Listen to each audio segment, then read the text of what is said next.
Të gjitha falenderimet, lavdërimet, madhërimet i takojnë Allahut të madhruar. Atë e falenderojmë dhe vetëm prej tij ndihmë dhe falje kërkojmë. Salavatet dhe selamet qofshin mbi Muhammed Mustafa, mbi shokët, mbi familjen e tij dhe mbi të gjithë njerëzit të cilët e ndjekin dhe e pasojnë rrugën e drejtë deri në përfundimin e kësaj bote. Vëllezër të respektuar, Zoti i madhruar na pajisi me mendje. Na dha gjitha të mirat në këtë dunja që ne të jemi njerëz të ndershëm, të besës dhe njerëz me plot kuptimin e fjalës njeri. Pra, një prej virtiteve, cilësive që i don Zoti i madhruar është realizimi i besës së dhanë. Pra sot, në pika të shkurtra, do të mundohem të folim për vlerën e besës, fjalës së dhanë. Paraprakisht, sa jemi ne njerëz të besës? Sa jemi besimtarë të cilët kur japim fjalë, e realizojmë fjalën e dhanë?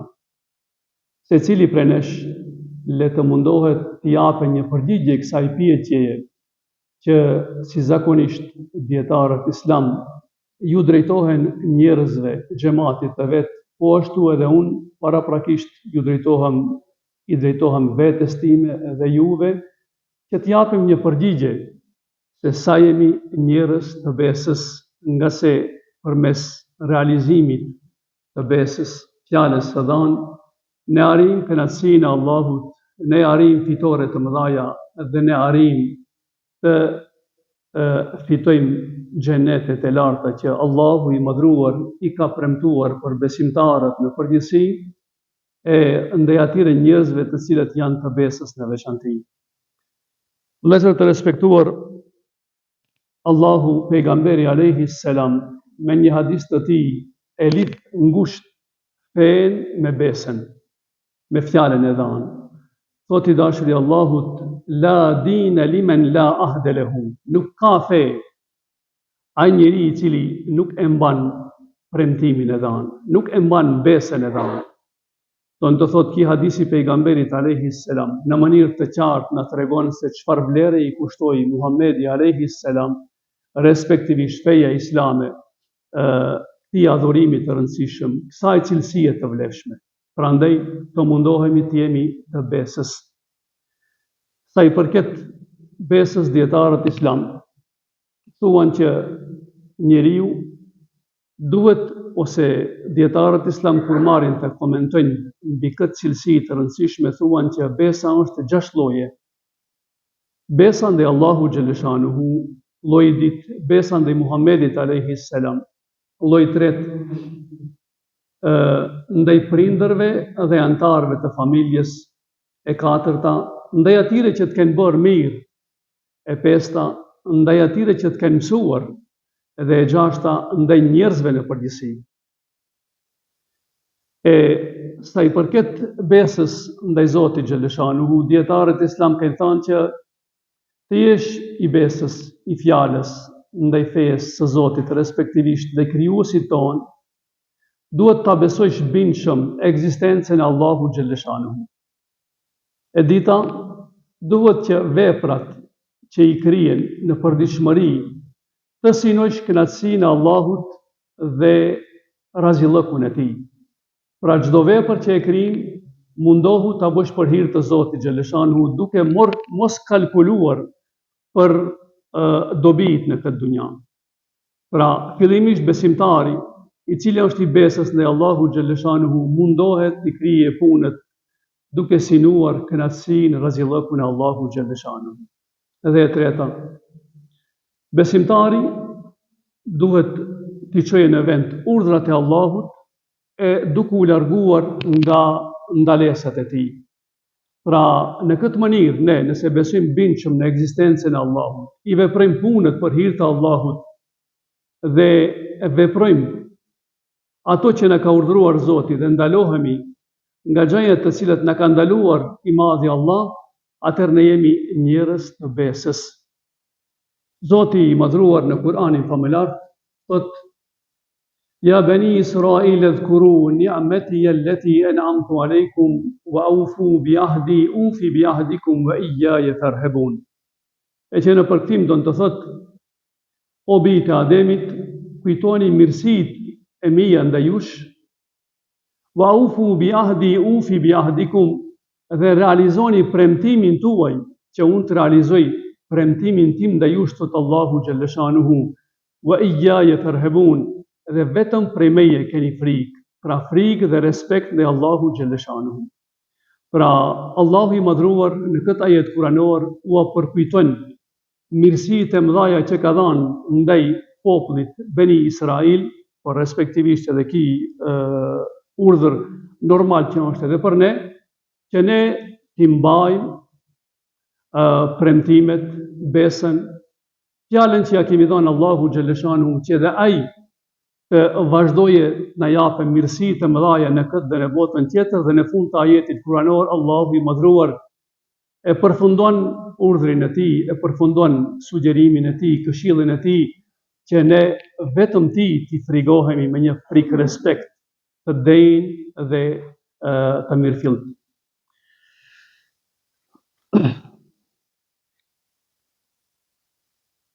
Të shohim se sa e respektonte I dashuri Allahut besën që I kishte dhënë Allahut të madhruar, kur Aisha radiallahu anha e pyeti të dashurin e tij, respektivisht pejgamberin e Zotit, se o I dashuri Allahut, e pse kaq tepër lutesh, bën adhurim derisa të njëjtën kaumet, përderisa I ke mëkatet e falura. E Muhamedi alayhi salam thot: O Aisha, e si mos jem rob falendërues ndaj Allahu xhalleshanuhu, nga si I kam premtuar Zotit të madhruar që unë do të jem I denjë në adhurim, do të adhuroj Zotin e madhruar me gjithë ashkin e zemrës. Pra Muhamedi alayhi salam I ka premtuar Allahu xhalleshanuhu që të jetë mirënjohës ndaj mirësive të mëdha që I ka dhënë atij, dhe kështu qëndroi deri në fund të jetës. Ati I lodhej trupi, I hashin kamët, por ai dëshironte të vdes me epitetin rob falendërues ndaj Allahut xhalleshanuhu. Të gjitha falenderimet, lavdërimet, madhërimet I takojnë Allahut të madhruar. Atë e falenderojmë dhe vetëm prej Tij ndihmë dhe falje kërkojmë.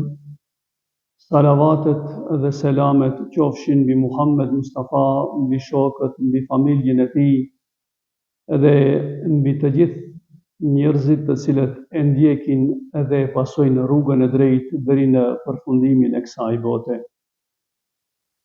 Vëllezër të respektuar, Zoti I madhruar na pajisi me mendje. Na dha gjitha të mirat në këtë dunja, që ne të jemi njerëz të ndershëm, të besës, dhe njerëz me plot kuptimin e fjalës njeri. Pra, një prej virtiteve, cilësive që I don Zoti I madhruar, është realizimi I besës së dhanë. Pra sot, në pika të shkurtra, do të mundohem të folim për vlerën e besës, fjalës së dhanë. Paraprakisht, sa jemi ne njerëz të besës? Sa jemi besimtarë të cilët kur japim fjalë, e realizojmë fjalën e dhanë?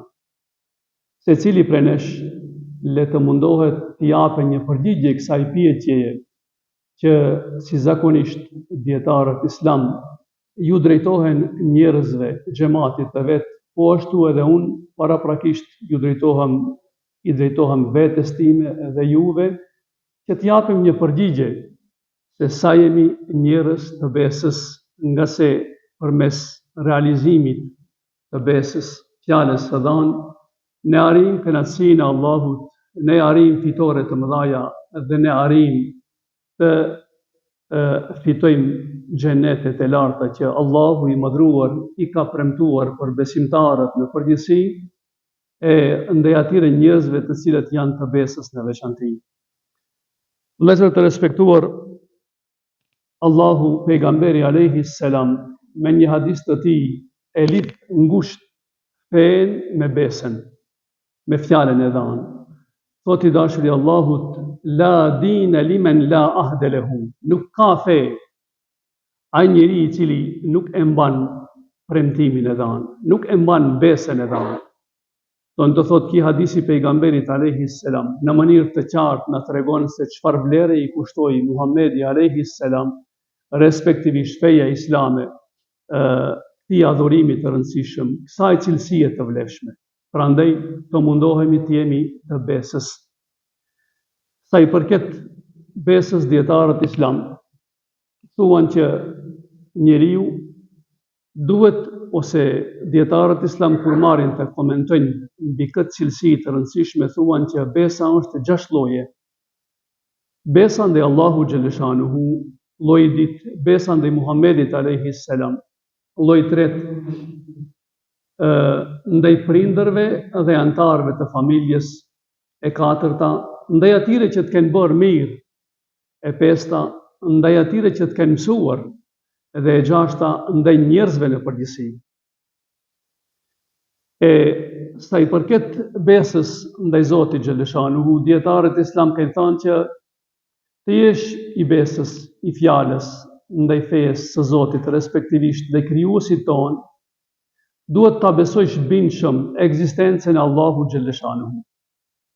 E dita, duhet që veprat që i krijen në përditshmëri të synojsh kënaqësinë e Allahut dhe razillëkun e tij. Pra çdo vepër që e krijim, mundohu ta bësh për hir të Zotit xhaleshanuhu, duke mos kalkuluar për dobit në këtë dunja. Pra fillimisht besimtari i cili është i besës ndaj Allahu xhaleshanuhu mundohet të krije punët duke synuar kënaqësinë, razillëkun e Allahu xhaleshanuhu. Dhe e treta, besimtari duhet t'i çojë në vend urdhrat e Allahut e duke u larguar nga ndalesat e tij. Pra në këtë mënyrë ne, nëse besojmë bindshëm në ekzistencën e Allahut, i veprojmë punët për hir të Allahut dhe veprojmë ato që na ka urdhëruar Zoti dhe ndalohemi nga gjërat të cilat na ka ndaluar i madhi Allah, atëherë ne jemi njerëz të besës. Zoti i madhruar në Kur'anin famëlar thotë: Ja bani Israil adhkuru ni'mati allati an'amtu alaykum wa awfu bi ahdi ufi bi ahdikum wa iyaya farhabun. E që në përkthim do të thotë: O bijtë e Ademit, kujtoni mirësitë e mia ndaj jush, wa awfu bi ahdi ufi bi ahdikum, dhe realizoni premtimin tuaj që unë të realizoj premtimin tim ndaj jush, thot Allahu xhaleshanuhu, wa iyaya farhabun, dhe vetëm prej meje keni frikë, pra frikë dhe respekt ndaj Allahu xhaleshanuhu. Pra Allahu i madhruar në këtë ajet kuranor u përkujton mirësitë e mëdha që ka dhënë ndaj popullit Beni Israil, por respektivisht edhe ki urdhër normal që është edhe për ne, që ne t'i mbajmë premtimet, besën, fjalën që ja kemi dhënë Allahu xhaleshanuhu, që edhe ai të vazhdoje na japë mirësitë të mëdha në këtë dhe në botën tjetër, dhe në fund të ajetit kuranor Allahu i madhruar e përfundon urdhrin e tij, e përfundon sugjerimin e tij, këshillin e tij, që ne vetëm tij t'i frigohemi me një frikë respekt, të denjë dhe të mirëfillt.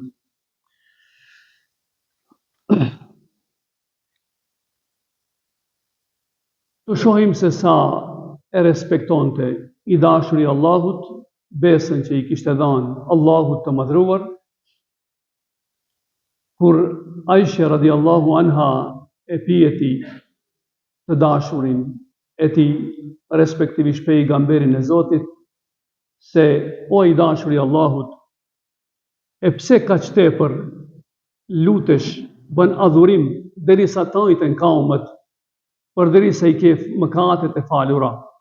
E Muhamedi alayhi salam thot: O Aisha, e si mos jem rob falendërues dhe Allahu xhaleshanuhu, nga si i kam premtuar Zotit të madhruar që unë do të jem idejnë në adhurim, do të adhuroj Zotin e madhruar me gjithë ashkin e zemrës. Pra Muhamedi alayhi salam i ka premtuar Allahu xhaleshanu që të jetë mirënjohës ndaj mirësive të mëdha që i ka dhënë atij dhe kështu qëndroi deri në fund të jetës. Atij i lodhej trupi, i hashin kamët, por ai dëshironte të vdes me epitetin rob falendërues ndaj Allahut xhaleshanu. Në Kuranin famelart, Zoti i madhruar kur flet për njerëzit, thotë që njerëzit karshi besës, karshi premtimit ndaj Allahu xhaleshanu janë dy llojesh. Lloji i parë është personat të cilët e realizojnë besën e dhanë Allahu xhaleshanu, paqoftë edhe duke sakrifikuar veten e tyre. Allahu i madhruar në Kuranin famelart thotë: "Min al-mu'minina rijalun sadaqu ma ahadu Allah alayh." Ka prej besimtarëve që mundohen të realizojnë besën e dhënë ndaj Allahu xhaleshanuhu me mishë me shpirt. Wa minhum man qada nahbahu wa minhum man yantazir. E disa prej tyre e realizuan besën e dhënë ndaj Allahu xhaleshanuhu, e zbatuan premtimin ndaj Zotit të madhruar, e një pjesë e njerëzve e pret rastin dhe shansën që ta çojnë në vend urdhrin apo premtimin që i ka dhënë krijuesit të tyre, edhe nga ky premtim nuk heqin dorë. Thuhet që ky ajet kuranor ka zbritur për Enes ibn Nadrin edhe për shumë besimtarë tjerë. Ju e dini se në fillim kur muslimanët u ndeshën me Qurayshët Mekas, ishin në numër të vogël, pra ishin 316 apo 317 vetë. Dhe pjesa dërmuese e muslimanëve të Medinës nuk kishin mundësi të mobilizohen për të dalë të ndeshur me armikun e Zotit të madhruar. Enes ibn Nadri, pra u kthye në Medinë, pasi që erdhi në Medinë dhe dëgjoi se mes muslimanëve dhe mushrikëve të Mekës ishte zhvilluar një luftë. E tha: "Po të ndeshemi dhe njëherë me armikët e Zotit, do të më shohë Zoti se sa i sinqert dhe i besës do të jem, respektivisht do të më shohë Zoti se çfarë do të bëj për hir të tij." Erdhi koha që muslimanët të ndeshen në luftën e Uhudit, edhe në fillim ju e dini se muslimanët në këtë luftë fituan luftën, por duke pak më vonë, duke thirrë besën që i kishin dhënë pejgamberit të Zotit sallallahu alaihi wasallam, respektivisht duke mos e mbajtur fjalën ndaj të dashurit të Allahut, muslimanët u thyen në këtë luftë. Dhe Enes ibn Nadri, duke i pasë një pjesë e muslimanëve tërhiqeshin nga fush beteja, Enes ibn Nadrin e takoi Muadh ibn Jabali dhe i tha: "O Enes, ku je nisur?" Tha: "Jam duke e ndaj erën e xhenetit në fund të kodrës së Uhudit. U ndesh me armikët e Zotit, saqë pasi që përfundoi lufta të nderuar besimtar, ati i shifeshin në trupin e tij 70 plagë të marrë nga shpatat dhe nga shtizat që i kishin hudhur armikët e Zotit tek trupi i Enes ibn Nadrit. Dhe në fund thanë për Enes ibn Nadrin, i premtoi Allahu xhaleshanuhu dhe e mbajti premtimin ndaj Zotit të madhruar. Respektivisht dëshiroi që vërtet të tregohet i besës, i dha besën Allahu xhaleshanuhu dhe e realizoi besën e dhënë ndaj Allahu xhaleshanuhu, paqoftë edhe duke e sakrifikuar veten e tij. Nëse marrim të nderuar besimtarë të analizojmë jetën tonë me jetën e sahabëve të pejgamberit alayhi salam, kemi dallime të mëdha. Premtojmë shumë, bëjmë bije shumë në Allahun xhaleshanuhu dhe shumë pak prej nesh i realizojmë besën apo premtimet dhënë Allahut dhe dhënë njerëzve në përgjithësi. Ndërsa ky sahabi i pejgamberit alayhi salatu wassalam, edhe pse pjesa dërmuese dhe shokëve të tij u tërhoqën nga fushbeteja, ky dëshiroi ta mbajë besën ndaj Allahut xhaleshanuhu dhe u fut në mesin e armikëve, duke dashur që sadopak të kontribuoje për fitoren e muslimanëve. Edhe pse në këtë luftë ai e sakrifikoi trupin e tij por fitoj kënaqësinë Allahu xhaleshanuhu dhe xhennetet e larta. Sa prej nesh kalkulojmë në këtë aspekt, sa prej nesh bëjmë hesab veprat dhe punën tona. Vërtet mund të humbi në këtë dunja, por fitoj kënaqësinë e Allahut, fitoj xhennetin e lartë. Prandaj do të jem në rresht të parë, duke luftuar për të vërtetën dhe duke i mbrojtur njerëzit e vërtet të besës.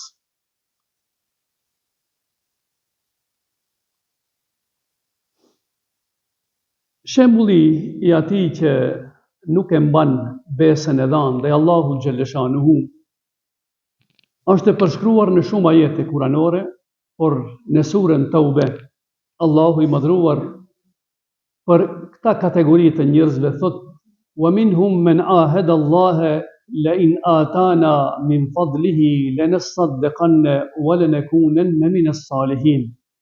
فلما آتاهم من فضله بخلوا به وتولوا وهم معرضون. E që në përkthim do të thotë, dhe pati prej njerëzve që i premtuan Allahu xhaleshanuhu që nëse na jep nga mirësitë tuaja o Zot, nëse na jep nga bolloku it, nga pasuria ite, do të ndajmë sadaka dhe do të jemi njerëzve për mirë, do të jemi njerëz bujar. E përderisa Zoti i madhruar u dha nga mirësitë e tij, ato u treguan dorështërnguar. فمنهم فلما آتاهم من فضله بخلوا به وتولوا وهم معرضون. Ata ja kthien shpinën Allahu xhaleshanuhu dhe u zbrapsën dhe nuk realizuan premtimin që i kishin dhënë Zotit të madhruar. فأعقبهم نفاقا في قلوبهم إلى يوم يلقونه بما أخلفوا الله ما وعدوه وبما كانوا يكذبون. E si rezultati gënjeshtrës së tyre, rrenës së tyre, dhe si pasojë mos realizimit të premtimit që i kishte dhënë Allahu xhaleshanuhu, Zoti i madhruar u anveshi nifakun, diftirsinë në zemrat e tyre derisa e takuan Zotin e madhruar.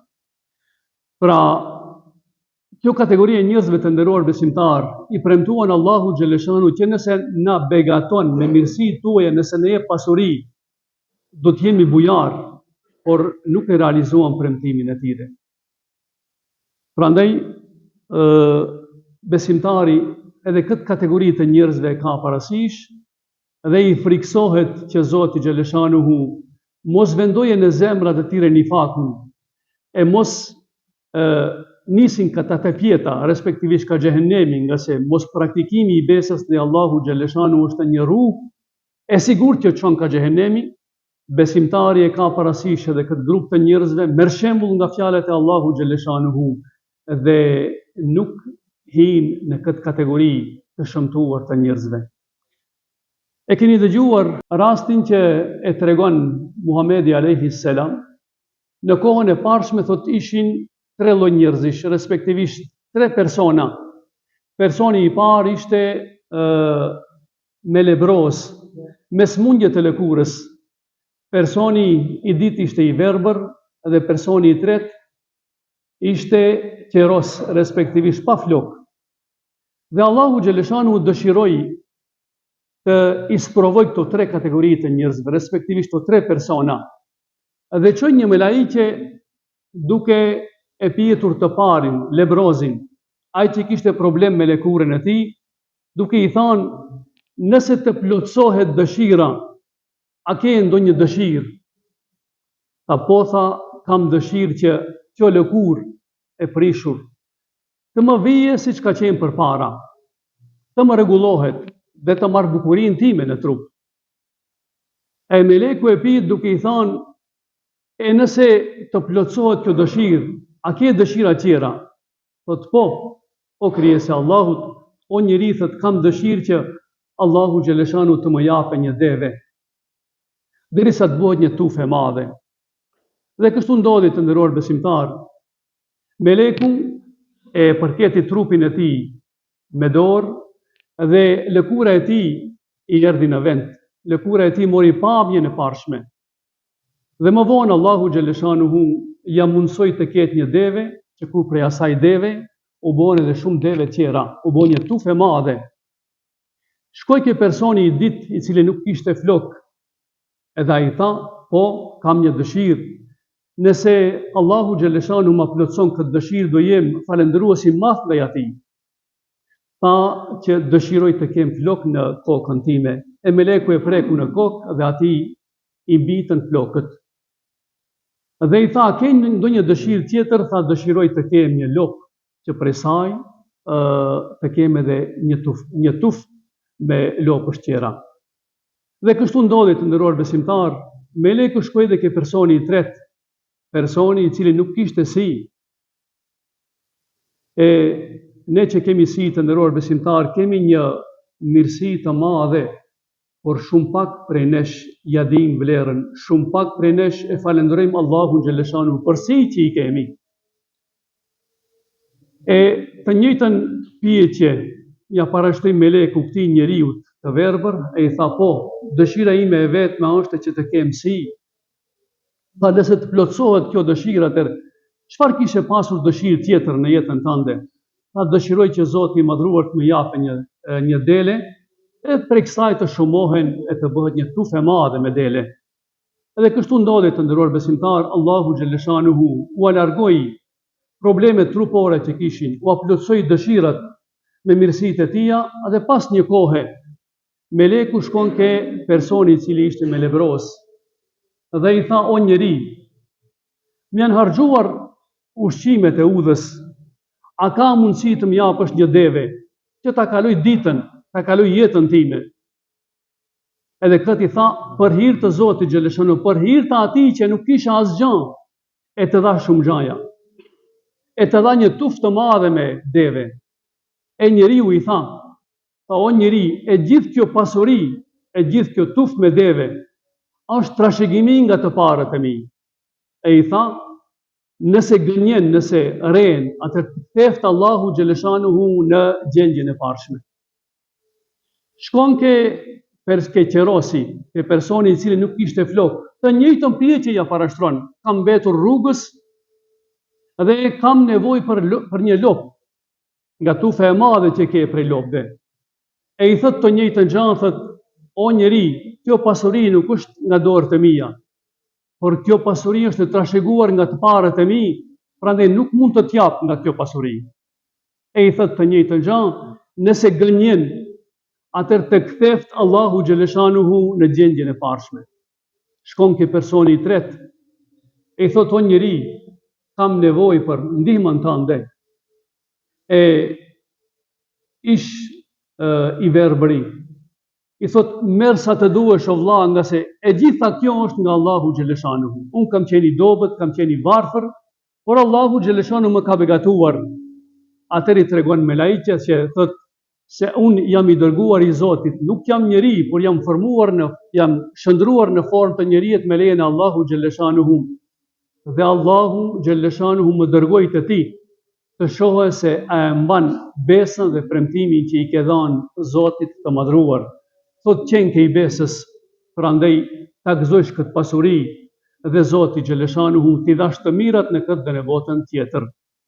Nderuar i vëlla, ky rast neve na tregon se ka njerëz të cilët e mban besën, nga se e din se besa ndaj Allahu xhaleshanuhu është një virtyt që i jep kënaqësi dhe lumturi në këtë dhe në botën tjetër. Pra, lutim Zotin e madhruar që të jemi prej atyre njerëzve që vërtet e mban besën me Zotin xhaleshanuhu. Lutim Zotin e madhruar që vërtet na udhëzojë në rrugën e drejtë, mirësitë dhe begatitë me të cilët Allahu xhaleshanuhu na ka begatuar, dim t'i shfrytëzojmë në mënyrë të denjë dhe të duhur, me qëllim që përmes virtyteve të mira, përmes besës, fjalës së dhënë, të kënaqim Zotin e madhruar e të fitojmë shumë në këtë dhe në botën tjetër. وأقول قولي هذا وأستغفر الله لي ولكم ولسائر المؤمنين والحمد لله رب العالمين.